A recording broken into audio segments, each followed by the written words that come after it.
કઈ ગાડી 62 63 GJ5 હા યસ હા ખાનદેશ મશીન આયા આ ડમ્પર લીધું હા અને ડમ્પર લઈને ભાઈ મેં હાંકવા એક ભાઈ કે એક ગાડી કે 10,000 15,000 રૂપિયા વધે આપણે એમ થઈ ગયું કે આખા ઘર શાંતિથી જીવન આપણે એક જ મહેનત કરવાની નહીં 10-15,000 રૂપિયા રોજની આ એક ચોવડો રૂપિયો થયો. ઓહો પછી ભાગી ના આયા એટલે એક હપ્તો ભર્યો, 2 ભર્યા, 3 ભર્યા, પછી 1 છેડ્યો, 2 છેડ્યા, 3 છેડ્યા.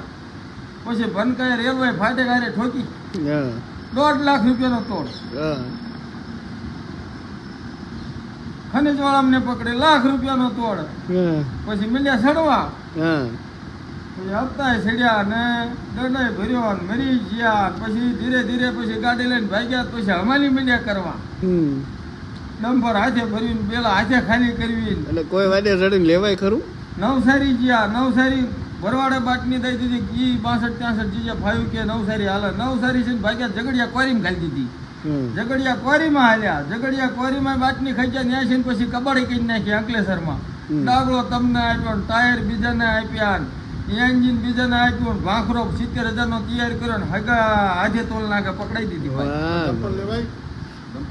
અરે ડમ્પર આપણા બાપનો દુશ્મન હોય ને એને મરાય નહીં, એને ડમ્પર લાવી દેવાય કે હાલે આ ડમ્પર એટલે રેડે રેડો મરી જાય.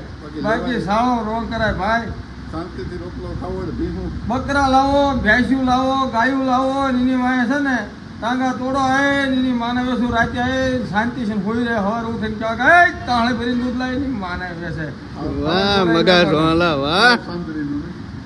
આમાં તો મરી જઈ. ગાડીનો સાળો ન કરાય.